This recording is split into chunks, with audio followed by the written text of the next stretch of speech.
Coming to you from our opulent and luxurious 4x8 refurbished room closet at the national headquarters in Indianapolis. With duct tape studio lights and a mic that you barely can hear, we hope to entertain and educate you. This is the Tango Alpha Lima podcast. They call me crazy cause I'm facing all my giants. They try to scare me into thinking I can fight it. They tell me I should never even think of trying. But that's just me, I'm gonna live out in defiance. All right, hello, and welcome back to the Tango Alpha Lima podcast. The Earth still abides, and so we soldier on. I hope you're ready for the most interesting and entertaining hour of your week, unless you happen to be sitting on the Johnny Depp Amber Heard case. Let's start with the good news, because this could be a pretty dark show. But I did read right before we came on that Estonian guy that's been stuck in the airport for 100 days has finally been repatriated from the Philippine airport. And not knowing all that much about Estonia, I did Google it, and Estonia has the second smallest female to male ratio in the world. For every 100 women, there are 84 men. So, I can understand why he'd want to go home there. And also, interesting fact, Estonians won the International Wife Carrying Championship for 11 straight years. I mean, bravo to the Estonian wife carrying team. I mean, great job. Also, Jeff and I had talked about this, but I learned this week that wombats poop in cubic form, which frankly I think is the most fascinating thing of all time, but I guess your mileage may vary.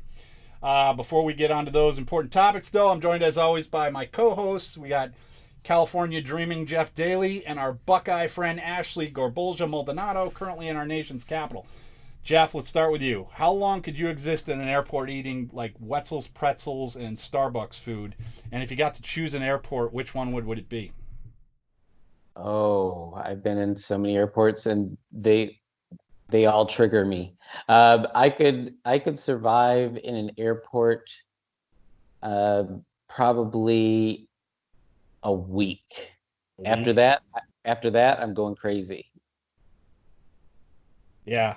Well, maybe if I had one of those fancy club memberships, I could, relax. This guy didn't have that. He was taking handouts from people and sleeping on chairs. Oh. What airport? Which airport if you get to select? I mean, some of them look like malls now. I think Denver is kind of like a mall. And, too many people though. I think the Palm Springs airport is super nice. Isn't that the one that's outside for part of it? I don't know that I've been to Palm Springs Airport. Oh, it's not either. I think that's the one that I like. My buddy always brags about the Cape Town, South Africa airport, which is apparently one of the most beautiful. I haven't been to that one. Ashley, how long could you live in an airport? Do I have unlimited food? Yeah, I mean, until your money runs out, I guess. I'm a good storyteller. I could probably get some food from people. Yeah. That changes things. Let's see. I could probably do it for a month. I feel like it'd be some reality TV show challenge or something. Yeah. So Survivor, it's who can Survivor Airport Edition. Have you watched that Netflix show where you're alone for 100 days and you get $10,000 or some nonsense thing? I do. You know what I'm talking about? It doesn't seem like that big a deal to me, but I don't know. What do I know? I've been doing content. Right. I need a little introverted isolation. Social distancing has been my thing for long before it was cool. Yeah. I would do that to the world. The world needs a good dosage update. That's all I'm saying. Yeah, I'll second that. You can take my dose as well. So, before we get started, you can watch our podcast on the American Legion's YouTube channel, or you can download and listen from iTunes, Stitcher, Spotify, or wherever you get your podcasts. Wherever you do get the show, though, please help us out by rating our show and giving us a review to let us know what you think. You can also send us an email at tangoalphalima@legion.org. All right, guys, let's get started here. Topic 1 is my least favorite story of all time, I think. It's the Russian Bounty Gate story. And for those who are not aware of the story, basically, U.S. intelligence officials said that Russian operatives secretly offered cash payments to Taliban-linked militants to kill coalition troops including Americans in Afghanistan, according to reports which started with the New York Times. According to those reports, a unit of Russia's military intelligence agency, the GRU, known for orchestrating assassinations and destabilization efforts against Western democracies, was behind the bounties on U.S. troops.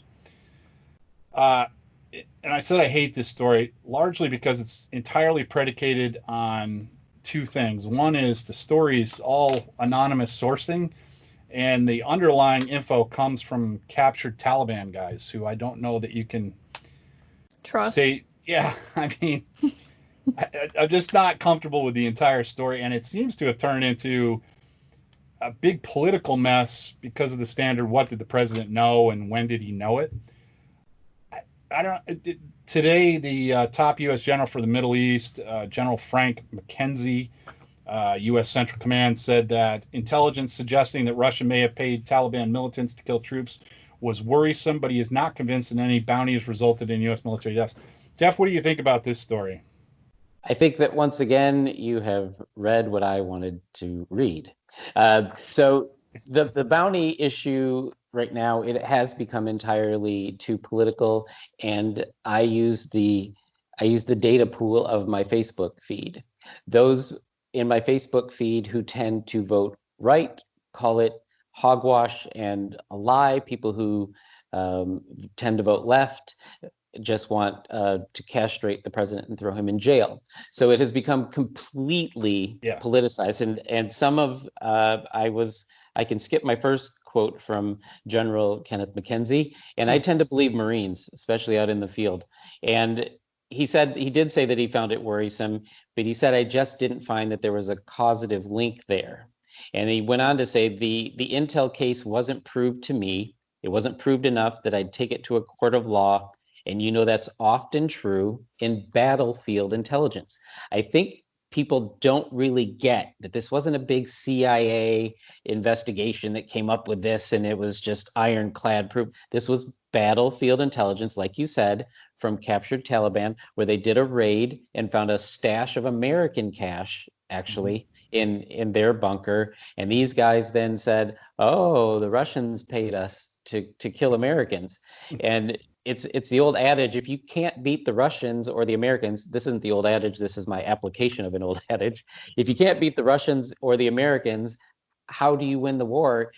You don't. You make them fight each other. Right. And then we get to do whatever we want to do because they're too busy worried about each other. So I think there's some counterintelligence happening from the Taliban, and we're playing right into it live on my Facebook feed, actually. Ashley, what do you think about this one? First of all, I hate that you all make me go last because I sound the most unintelligent when it comes to these things. But, I read a few of the military. There's Military Times. I know there's been others that have been reporting on it, just based on my own observation. And I do agree with you, Mark. When you have like Taliban trying to like being a cited source and you've got all of this information, it's just, people just take stories and they run with it, especially when it comes to the political sphere. I mean, I'm looking at, one article and, you've got Senator Duckworth, commenting, she's Democrat, right? She says, it's deeply personal, it's nauseating, and it's obscene, said the Trump's muted response to the Russian bounties, which she casts as evidence that the commander-in-chief doesn't value the well-being of American troops.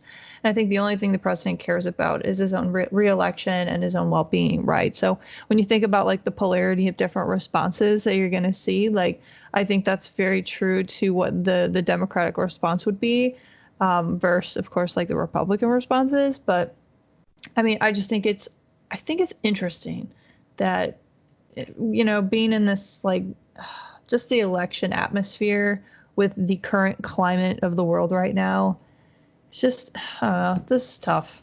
Yeah, I'm not turning the TV on to the news for at least until December. CB, you're suspect of people a lot. Now, Russia is not our friend, and no, the Taliban is not our friend. No. Russia has been proven to be involved in misinformation to kind of get what they want, to fire shots without firing shots. Now, is it perfectly plausible that the Russians have coached the Taliban what things you can do to destabilize the American opposition if you were to be captured, and the kinds of things that you could say that would destabilize us domestically? Is it possible? Yeah. Of course it is. And we're falling right into it. Yeah, I agree. Like, all right, so let's say it is true. Like, what is it exactly we're going to do about it? We did the same thing to Russia in Afghanistan in the 80s. Like, we were essentially offering bounties for every helicopter that came down. All right, so they're doing it to us. Like, I get it. Like, I don't know exactly what people want the president to do. They want him to. I don't even understand. I don't understand. It seems thinly sourced to me, and I'm not sure what we're supposed to. But the fact that we're blowing it up to this is the most important issue that's ever. It's like, all right, we're leaving that country. We're getting out. Like, is there someone left who doesn't realize that Russians are bad actors in this? I'm not convinced of it. But, you know, if there's one person out there who still thinks that Mother Russia is good for us, then more power to them. All right, topic 2. Jeff, we go to you. What do you got for us? Oh, one of my favorite topics, and it involves PETA. And I'm sorry to everyone out there that I forgot my plate of bacon, because whenever I hear the word PETA, I just start salivating for bacon for some reason. Right now, they are going toe to toe with the United States Air Force, who is fresh off of a battle with the United States Space Force. So who knows? Maybe they're stumbling. Maybe they're vulnerable right now. But what leading animal advocacy organization PETA is demanding that the U.S. Air Force Academy free its newly acquired Falcon and let it live out its days flying above the clouds instead of making controlled appearances at sporting events. And for my audition to do voiceover for PETA, I'm going to read another quote from them. And I want you to imagine the sad music that would be playing on TV. Some Sarah McLachlan in the background. Right? It's ironic, to say the least, that the Air Force Academy would keep majestic birds in confinement while training its cadets to fly. So there you go. So it's all about this. It's all about this Falcon that they use and they keep and they cherish. They cherish this thing. And I worry because, you know, they come for your Falcon, and and the next thing you know, they're going to come for Chesty 15 over the United States Marine Corps. Right. And that's not a battle that they want. So for PETA's sake, I hope this just kind of goes away. And the Air Force's response to all of this is, you know, they responded with, well, we're going to move on with naming it. What do you want to name it? And I think, Mark, you claim to have some intel. You claim to have some intel on the leading name. I'm all in on Birdie McBirdface. I think it's perfect. I mean, Birdie McBirdface is got it going on. I can't think of a better one, but you know, Ashley? I can think of better names, but I thought this was really interesting because is it pronounced? It's GYR Falcon. It's like Falcon. How do you say gyrfalcon? Gyrfalcon. Okay. I think so. That's how I've always internally pronounced it. I don't know if it's okay. It's not my strength, but if anyone for our listeners out there, definitely take a look at the picture of this bird. It is incredibly majestic. They're actually native to Arctic regions. So they have like this dark gray and like stunning white color. So the previous mascot was 23 years old and named Aurora. Okay. So that's how long they had the previous mascot. So it's it's a new female falcon. We'll go falcon for short, right? But I don't know. I think there are some cool Arctic, or I don't know. I think there's some cool Arctic names. I don't think we have to name a Birdie McBirdface. I did hear somebody saying they should name it Borealis, since the former one was Aurora. So you'd have Aurora and then Borealis. It's pretty disrespectful to go from Aurora to Birdie McBirdface. Yes. Right? I mean, I think the majestic name Birdie McBirdface works for the Air Force Academy. And you're right. I mean, they've been forced into a corner. First, they were getting slapped around by Space Force, and now they got to deal with Ingrid Newkirk and the upset Herodins of PETA, you know? Now, That's I hilarious. do want to say before people out there think that I'm totally heartless. If it is proven to me that this bird is miserable by a source other than PETA, who I just think that they look for ways to get in the news, and this seems like a way something that's happening. If another organization jumps in, investigates, and says this bird is being horribly treated, I will then advocate that it be set free. I hope our email inbox gets slammed by people who have mind melded with falcons, or used like a This Ouija board to communicate with the animal. And he's like, oh yeah, Bertie McBirdface says he's totally pissed about this. Like he just wants to go back to the Arctic. Look, I I hate just the want to food say here. I am an animal lover. I know that there were claims out there that the bird had or the previous mascot Aurora had sustained injuries during a prank, and just they were putting her in like a dog crate. And a lot of people don't know that this specific like species of falcon, like the female birds are actually stronger and they exhibit larger wingspans and size. So having like the proper like enclosures, like there's got to be some fine balance. Like, yes, I would love for that bird to be just free and doing its thing, but there's got to be some even ground. Like, great example. We just brought on a new gal at my workplace, and she went to Baylor University. And they have a bear mascot. Like, for a long time, they actually had a bear. And I think it was like the early 2000s, like up to like 2010 or something like that. They finally like stopped taking the bear to the games. Like, they used to give it, this is exactly what she told me literally yesterday, is they used to give it like a coconut, and they would paint the opposite team's colors, and the bear would just rip the coconut apart. And I was like, what is this? Like, I couldn't even believe that was a thing. Like, I can't imagine like a full bear just like being contained on the sidelines. And then like you want to compare it to a bird, like, yeah, it's smaller, but they're still animals.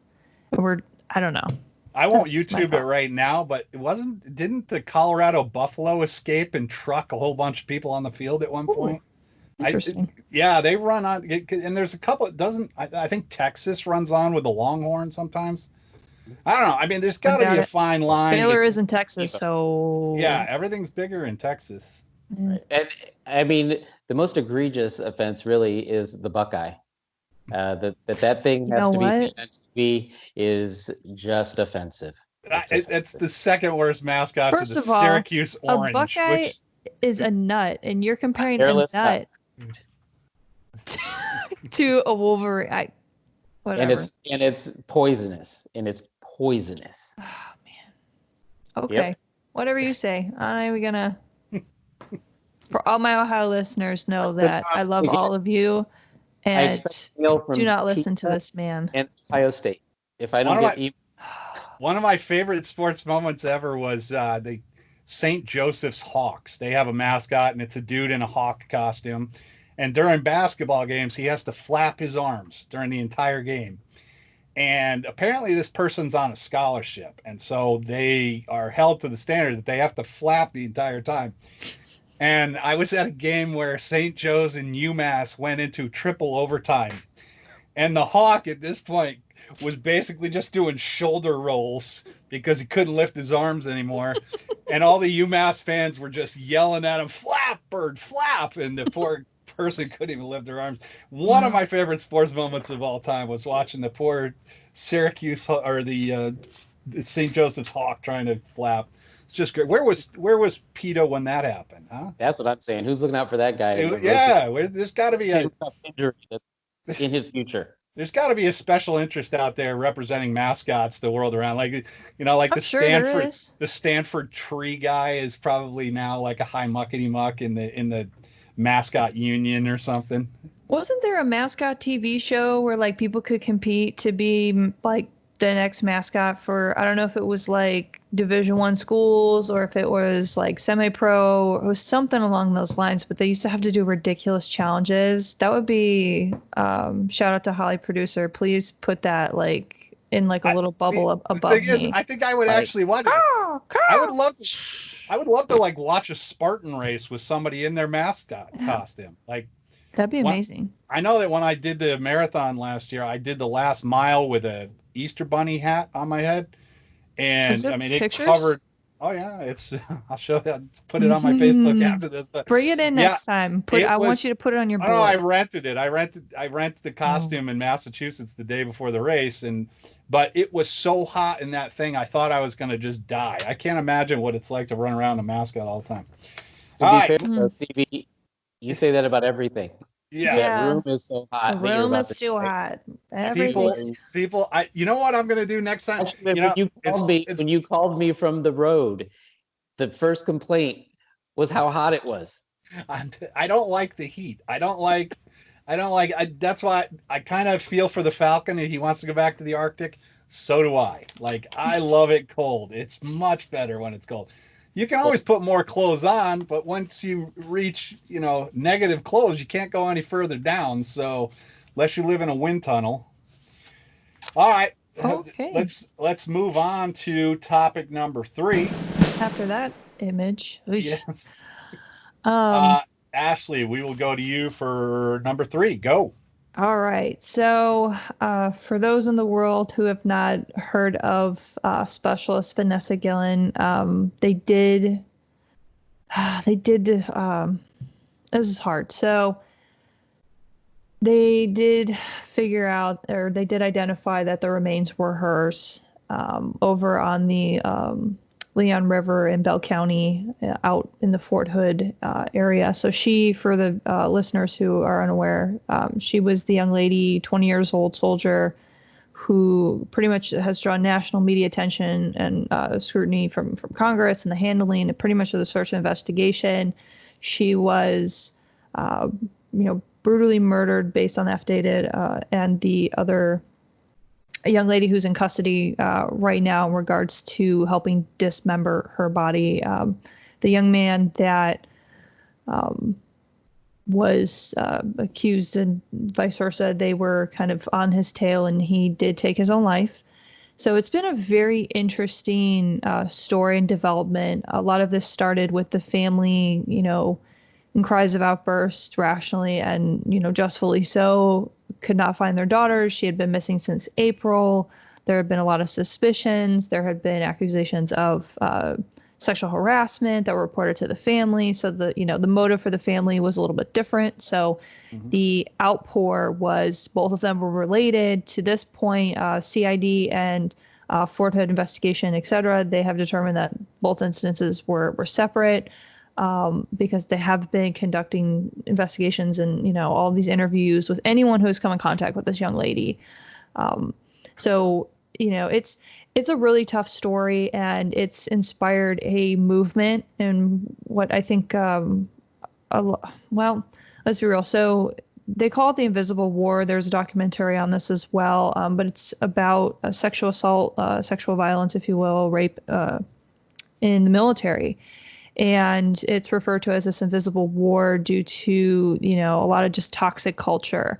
So the IAmVanessaGuillen, or Guillen, excuse me, hashtag has been trending, and there has been a slew of both men and women who have been sharing their stories of, of harassment, assault, any of the following, right? Any box checked.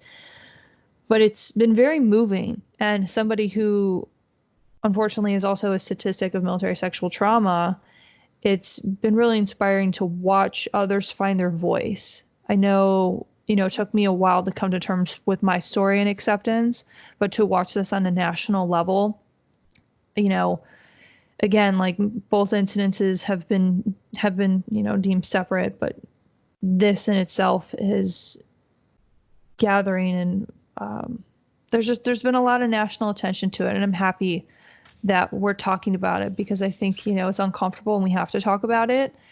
And I'm hoping that there is going to be justice for this young woman. Like there's a lot of accountability. There's huge flounders of leadership on all levels. Like this is not an isolated incident in Fort Hood. Like there have been other soldiers who have gone missing. Or, for example, there was a young man whose remains were also found who last year went missing from out of Fort Hood, who was a soldier. And, some people credit like the movement with Vanessa that maybe they would never have found that young man or had got tipped off because they found remains of another missing soldier. So there's a big problem. There's something huge going down at Fort Hood. And I think that despite all of the tragedy, I'm hoping that something good comes out of this in regards to reform and looking at programs and maybe even a third party getting involved when it comes to making sexual harassment and assault like reports.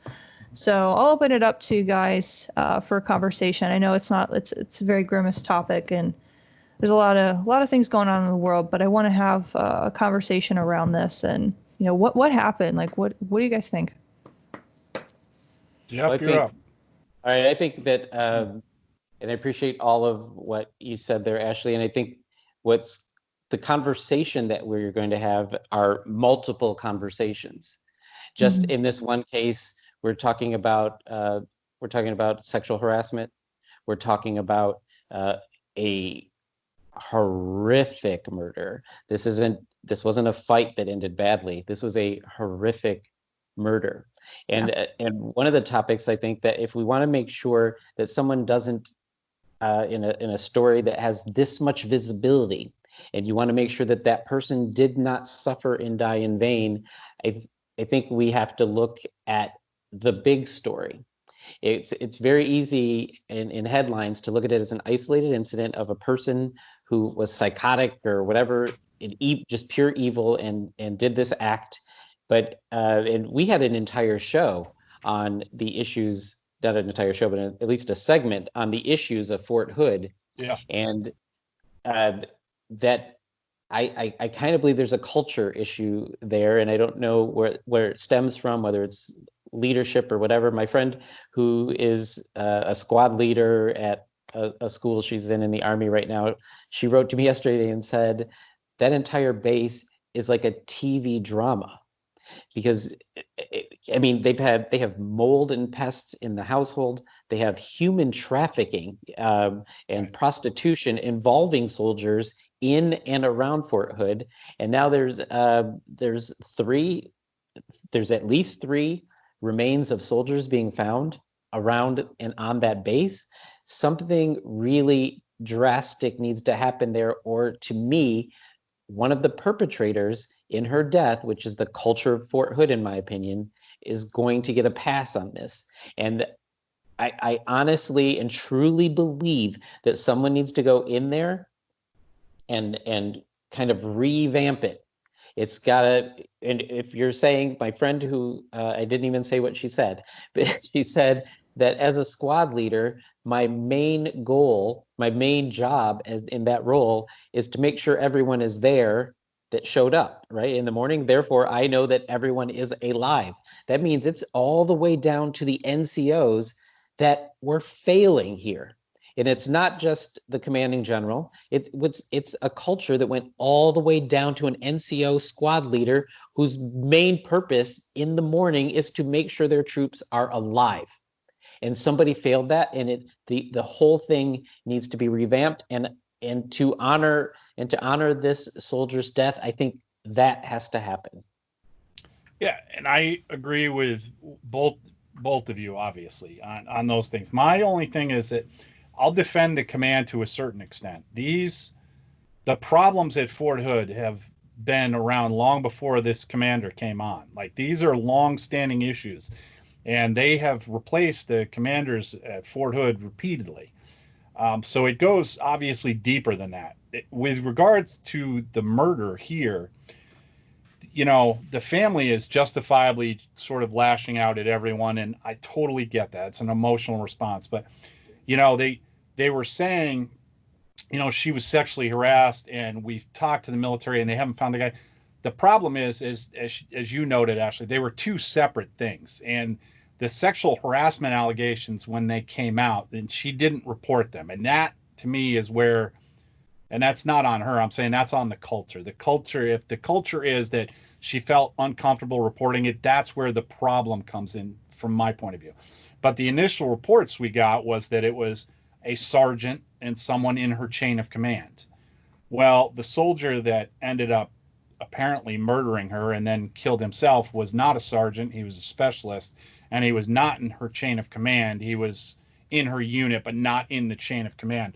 So I don't think, I don't want to go whole hog going after the command. Like, why didn't they find this guy earlier? Well, they may have been going in a different direction, looking for people in her chain of command.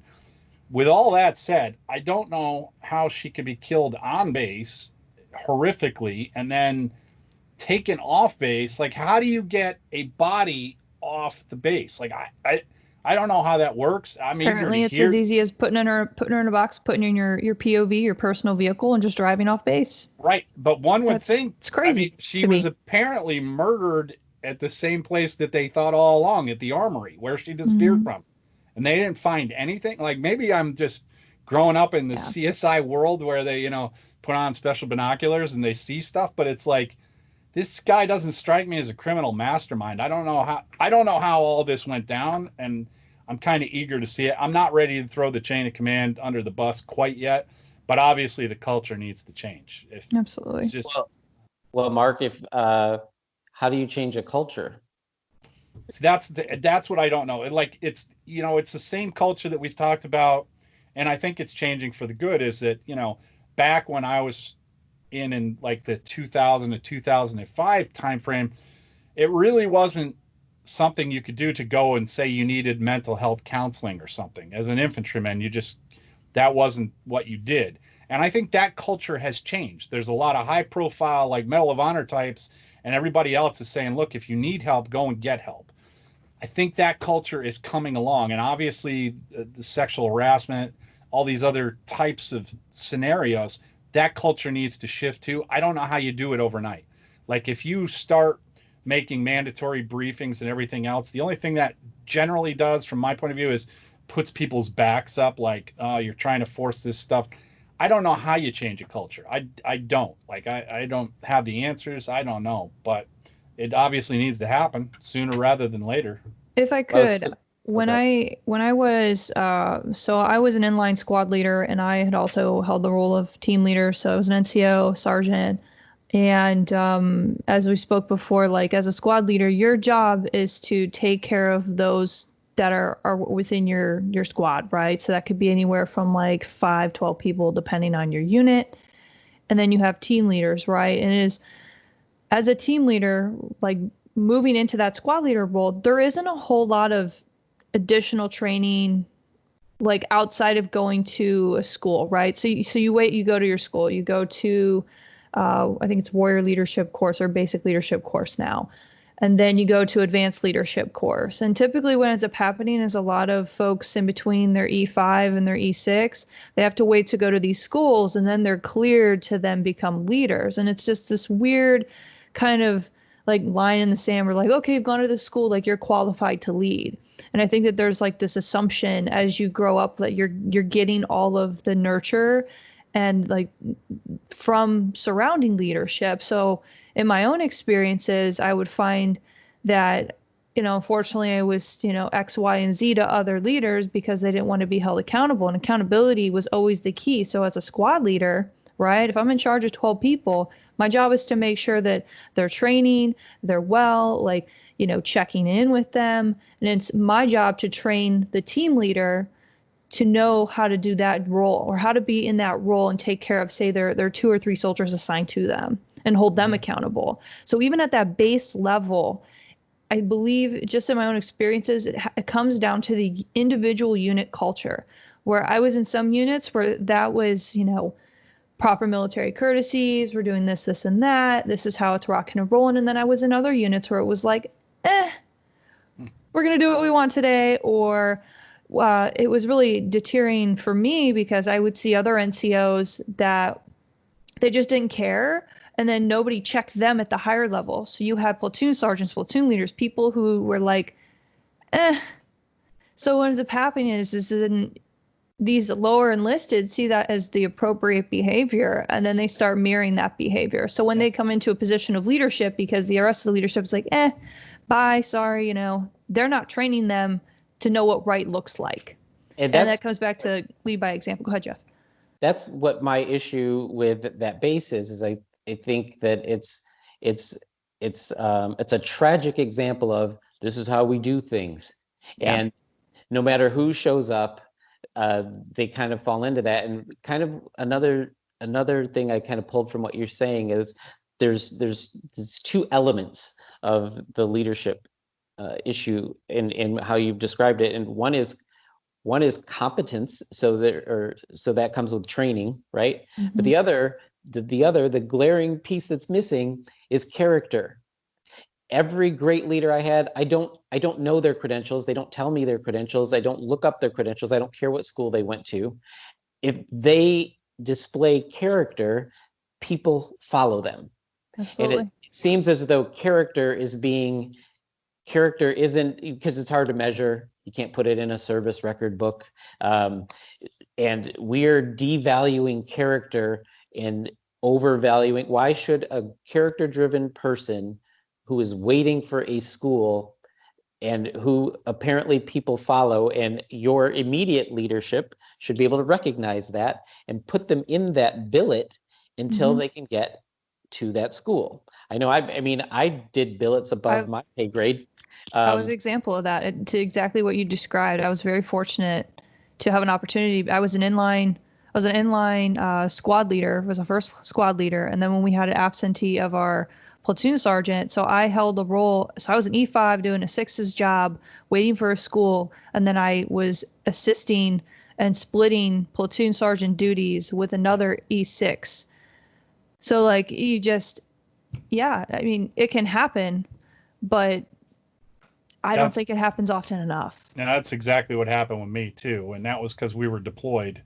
And you know, you can't go to school obviously when you're deployed. So when I went to Bosnia, I got my 5, but it was like, and I got the 5, but it was predicated on going to PLDC, which is now the Warriors Leadership Course.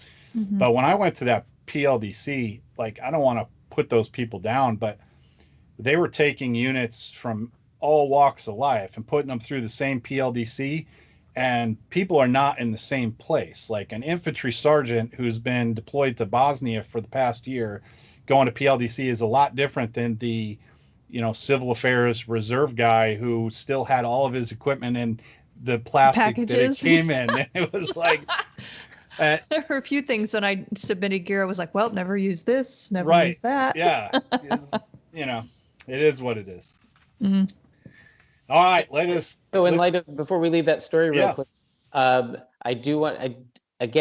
worry about things that get lost. So I've worried about character being lost to credentials, and now I don't want this murdered soldier to get lost. But I do think everything that we've talked about since because that story is well known. That's not news to anybody. We're not uncovering anything groundbreaking. And then but I think that to honor her, we do need to talk about everything that we've talked about since Ashley brought up this story today. Absolutely. Great. Absolutely. All right, we are going to take a quick commercial break here to pay the news, and we'll be right back with you. Did you know that you could cut a 5-pointed star in one snip? Betsy Ross did. Learn her secret and many other things you might not know about Old Glory in the American Legion's bookazine, Indivisible, the Story of Our Flag. Available at legion.org/emblem sales. All right, moving on to rapid fire. We're going to start with the South Korea Monster Beach Party that went down this past weekend. Officials from U.S. Forces Korea have expressed regrets to the local community for, quote, disruptive behavior, unquote, by American troops at a beach party in Busan, July 4th. United States Forces Korea is aware of disruptive behavior and poor conduct reports this weekend in Busan, according to a USFK media release. We regret the inconvenience and disruption this behavior caused to the people of Busan. So apparently they were shooting fireworks at civilians and generally causing mayhem. But what really bothered me is, it just really stood out to me, was the allegation that there was, quote, heavy drinking. That's the definition of fake news. Do not tell me that U.S. soldiers on the 4th of July at a beach party in Busan were drinking heavily. Refuse to believe it. Jeff, what do you think? I'm going to need a definition of heavily if I was in that situation. That is a scenario when you're shooting fireworks at people, you kind of want to be in control, right? So you can just barely miss them. The next great Hollywood spring break movie, I can see it now. It's going to be Spring Break Busan, and I will be in the theaters, and I'll be waiting in line to watch that. It's going to be... What? I mean, come on. Of course they were going crazy. Like, I don't know who would think differently. Like, I don't know why you would think that you could just have a beach party in a foreign country, like, within any close proximity to any other civilians. Like, you got to segregate that beach some way. Like, you just cannot have U.S. troops on the 4th of July standing next to the family from Seoul that just went there for the weekend. What do you think, Ashley? I just think it's like that beach was just like a culture clash. It was like, right, when people were just like, "Oh, American!" Like, and I can't even. I'm just imagining the shenanigans. Right. Yeah. Yeah. I mean, am I shocked? No. Am I? No. I'm not even a little. Celebrating America's independence in Korea on the beach. People are like, I do what I want. Yeah. I do what I want, even though I'm in your country. Like, that's like the epitome of like American stereotype. Yeah. Bad American writ large. Thanks, guys. Appreciate that. Way to go. Shout out to you guys with the second ID. Good job there. All right, moving on to a story in military.com. Can military retirees be court-martialed? The case of a retired sailor who was court-martialed after leaving the Navy has reached the military's highest appeals court, potentially setting the stage for a U.S. Supreme Court battle on the matter. Stephen Begani, a retired Navy Chief Petty Officer who was court-martialed after being picked up by federal agents about a month after leaving active duty, has taken his case to the U.S. Court of Appeals for the Armed Forces. Now, that is one court. Everyone's heard about First Circuit, Ninth Circuit, and everything. This is the circuit, basically, for the armed forces cases. Jeff, what do you think about this? Do you think that if you've retired from the military, you should still be subject to UCMJ? I don't know whether I should or shouldn't. I would say that if you're done, and you're now civilian and under civilian penal code. But I also know that I think I read if you retire before 30, so you get to the 20-year mark, you're in a different status and can be recalled against your will, actually, in extreme circumstances. And in that case, you are under UCMJ. If you get to 30, you're done. They don't want you back because they think you're NFL old at that time. So you're free of the UCMJ. And in the gray area, I think, is with this person. I believe it was either reservist or guard or something. And there's a gray area about how the UCMJ applies to them when they get out, which is why this is in court.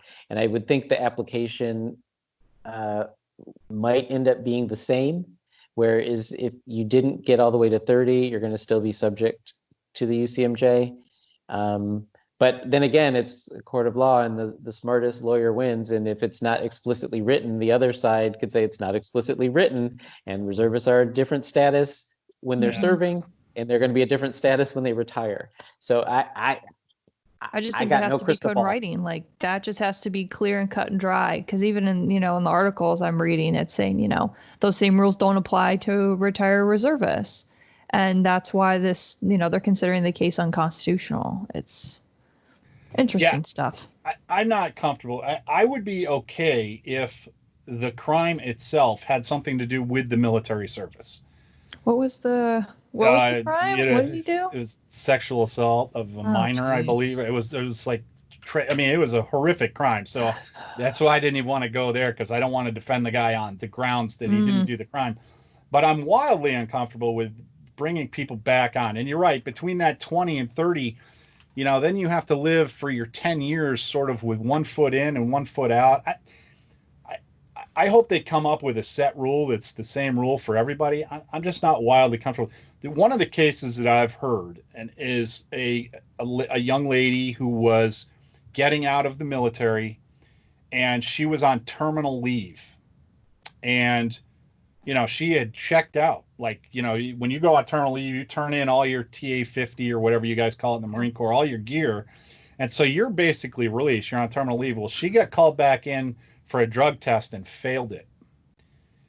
And because of that, the military didn't let her out immediately. They kept her on to figure out what they were going to do with her. And this created a problem because she was getting out on a medical disability, and VA started paying it. So there was a whole issue there. But in the end, they just let her go, which is good. But it's like, that's another one. Like, if you commit a crime while you're technically a crime, because I think it was legal where she failed the drug test. But, I'm just not wildly comfortable with the military dictating once you're out. I think once you get the DD-214, that should be literally your freedom papers. Like, you're gone. You're out. But I don't know. Like you said, it's going to be the smartest lawyer wins, and I am not that. I am not that guy. So we'll see. Yes, you are. Yeah. Thank you. I was trolling for some fishing for compliments. Yeah, All there right. we go. Maybe your beard will grow longer. Like, your head won't get bigger, your beard will grow longer. Like King Leonidas. You can be like. See. Oh my God, nerd stuff. Are you going to say you don't like King Leonidas? Come on, man. I've got a bronze statue of him in my man cave. Of course you do. I do. I have him on one side of my TV, and I got Alexander the Great on the other. Wait. Where's Tom Brady? He's on the wall. Okay. For those who can't see, this is Athena. Yeah. Goddess. The things that is very nice. Does he like it? It's awesome. Jeff, but to answer your question about Tom Brady, I have a painting of that is basically the painting of George Washington crossing the Delaware, only it's been replaced by Patriots players.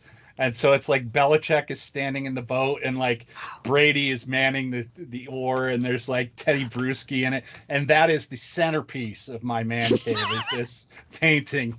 That is your altar. You're like, of the things. A lot of times I just sit there with a flashlight going on it, and I just sit there in the dark and ponder how blessed a life I live.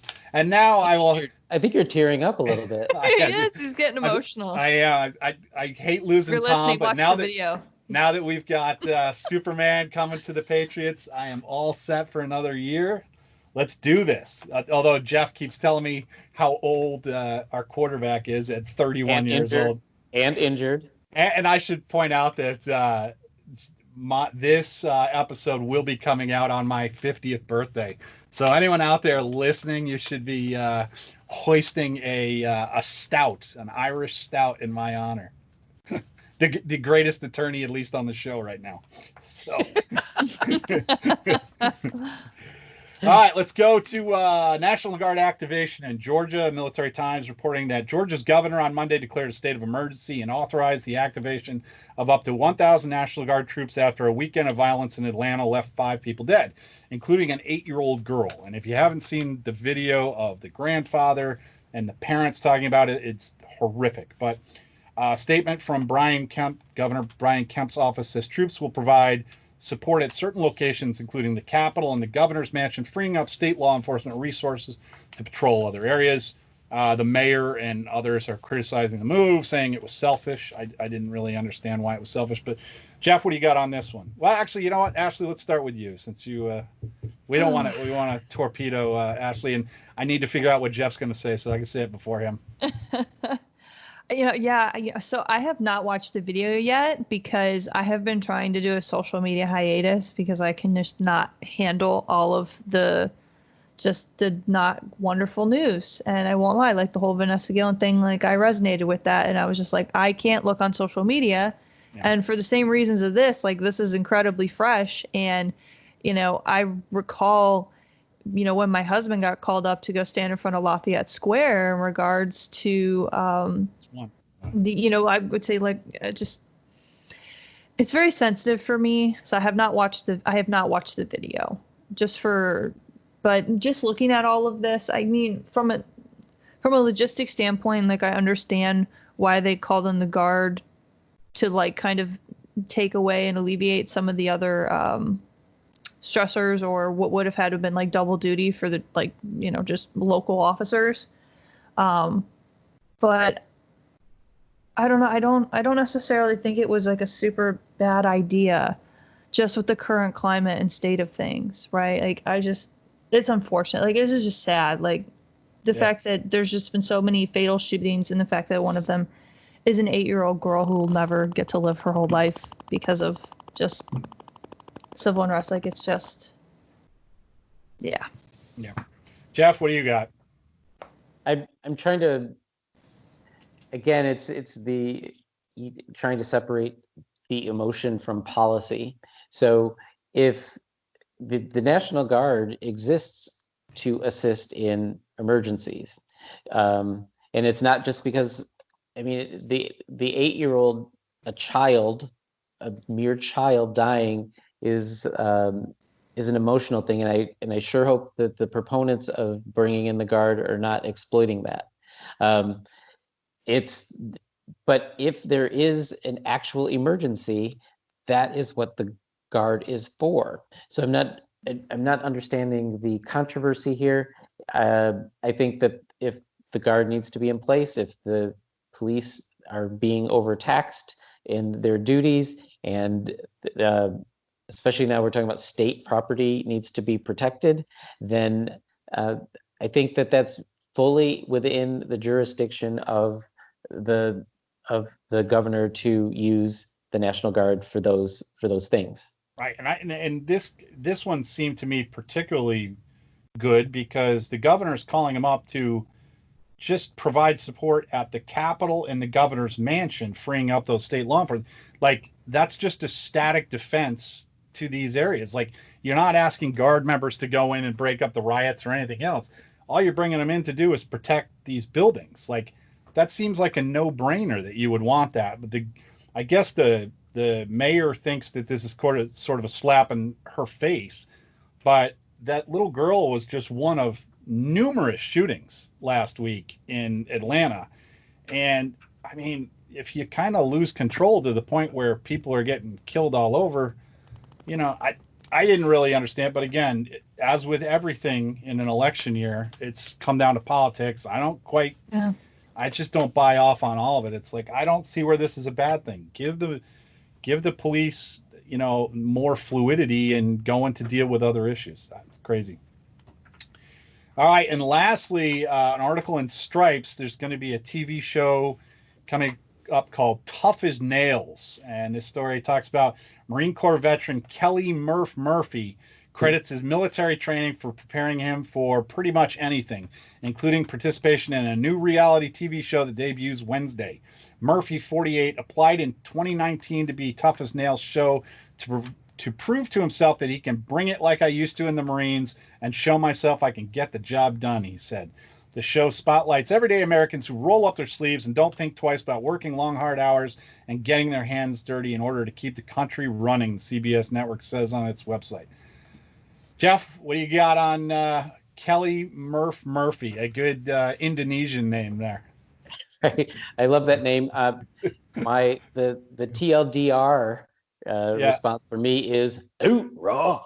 But I also want to warn the Murph that your mind may think that your body can do more than it can do, and on the first day, it's gonna feel amazing. You're gonna be, it's just been training for this my whole life. It's that wake up. It's that wake up where your body goes, I think you bit off more than you can chew. So I hope that he does it. I hope that he's amazing, and I hope that he's got an EGA somewhere on his body the whole time, representing my beloved Corps. But I don't think it's going to be super easy for him, and so he's going to earn every bit of reality fame, all 15 minutes of it. Excited. Ashley, you're going to be watching this one? I'm intrigued, but unless is it going to be streamed? Because that's how I get most of my stuff. I can't really do commercials anymore. I opt out and pay the extra on my streaming things. But until it's streamed, then I will watch it. Yeah, it reminds me of was it Rudy the Seal back in first year of Survivor, whatever that guy's name was. It Rudy? Oh, Rudy. Oh, yeah. Yeah, That's great. What's one thing about this Kelly Murphy is the story in Stripes had two pictures, one of which was him in his Marine Corps blues, and he was a first sergeant, and he was looking like a stud. And then there's the current Murphy, he's got the beard like I do, and he adopted the look as well. So I applaud him for his selection of man grooming, which is to say none. Big fan of that. But Jeff, what you were talking about, and it kind of resonates with me because I think you guys saw on my Facebook that I bought a kayak the other day. Yes. And so I went out at 4:30 in the morning the next day, and it pitch dark. I'm out there. I got the kayak out onto the water. I'm just sitting back, relaxing. There's no kids screaming, nothing. And then I heard there was a beaver about 20 feet from me, slapped his tail. Scared a little pee out of me, and I paddled that thing as fast as I could. I got back in my car, and I was like, this was not the relaxing trip I had expected. And I had only been out there like 2 hours, and the next day my hands were like claws because I don't know how often you use your hands as a paddle, but brutal. So I kind of feel for Murph after day one of this. Like I may watch it. I don't know if it's got to be on at a time when I can watch it. So if it's on after 7:30, unlikely. I guess I'll have to catch it in reruns. If you can binge watch like Revolutionary War documentaries, you can find time. Well, see, I can binge them. Like right now, I'm watching a BBC, what's it called, Atlantis. I don't advise it. Not great. I've been on Ancient Aliens for a little bit from like an anthropology standpoint. Some of the speculations are a little out there for me, but I do like old world ancient.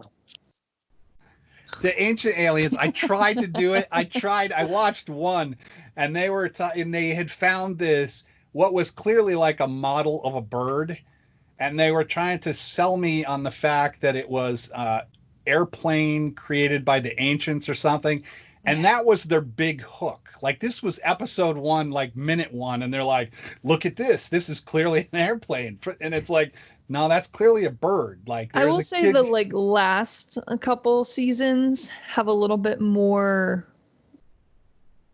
oomph. Really? This is how you're going to describe this show? This is how I'm going to describe it. A little bit more. This show has a little bit more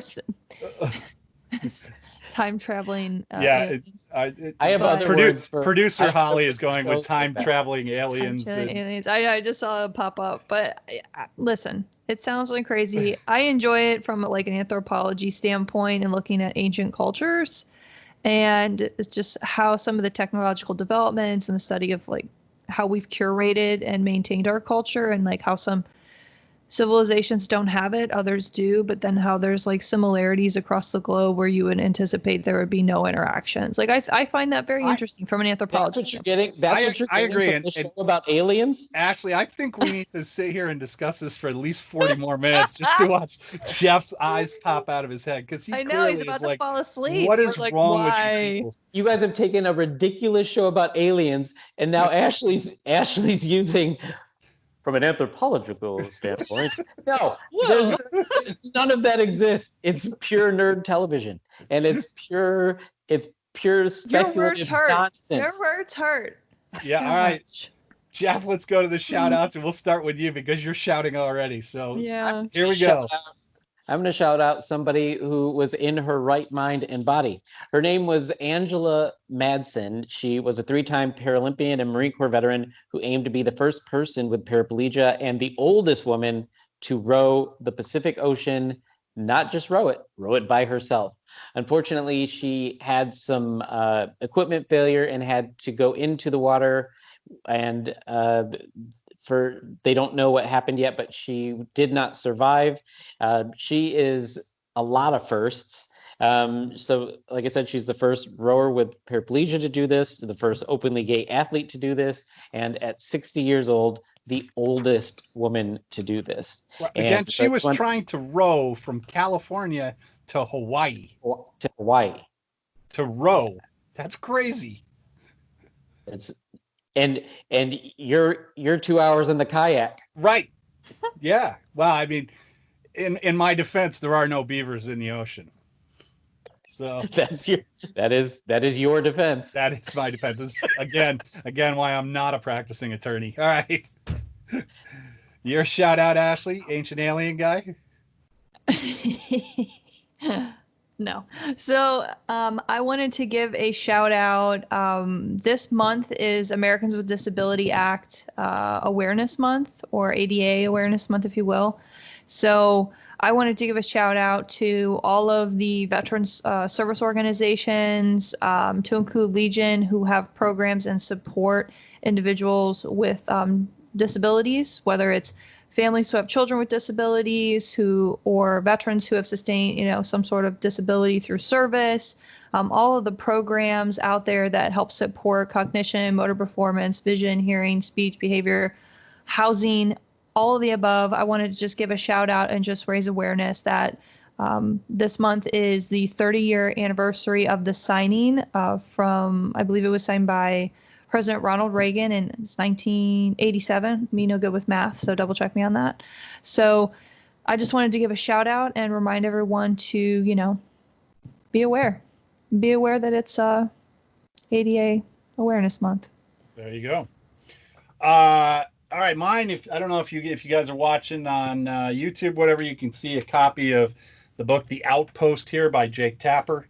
The movie has now come out, and I got a chance to watch it the other day, and I want to do a shout out to everyone involved in making the film, and in particular to the guys who fought at the Battle of Cop Keating, including the 2 Medal of Honor recipients, Ty Carter and Clint Romeshay. I have the book because I'm actually mentioned the acknowledgments. I didn't do much, mind you, but I did talk to Jake Tapper, and I have been lucky enough to spend quite a bit of time with Clint Romeshay. We have played golf before and just talked about different things, and he had me up to his home in North Dakota. Just a wonderful guy. If you guys get a chance to see The Outpost, spectacular movie. And if you don't know the background on the American Legion involvement in it, when the Outpost, Cop Keating, was abandoned, we blew it up as we were leaving. The whole place was on fire, and all the entire unit had all their equipment and personal stuff destroyed. And it was like my 3rd or 4th week working at the national headquarters in Indianapolis. And I started a fundraiser, which got a lot of eyes on it pretty quickly. I believe Bill O'Reilly found it and publicized it a little bit. So my fundraiser that I had planned for these guys, and they had said, how much do you think you can raise? And I said, I have no idea. And then about 2 weeks later, I had $250,000 in stuff. And also Target Corporation was matching it. So at the end of it, I had like 4 pallets of computers and Xboxes and everything. So the American Legion played a pretty crucial role in raising money for the guys at Combat Outpost Keating. So if you get a chance to go see the movie, I will say that the guy, Scott Eastwood, plays Clint Romeshay, and nailed it. Absolutely nailed it. Like, even before they introduced him as a character, I knew that was Clint. Looked just like him. So it was a great job. All right, folks, that's it from the Legion HQ today. Stay safe, stay home, stay happy. Legion on. Go Cam Newton. And I will see you guys in 2 weeks. Bye. Bye. Peace out. Boop.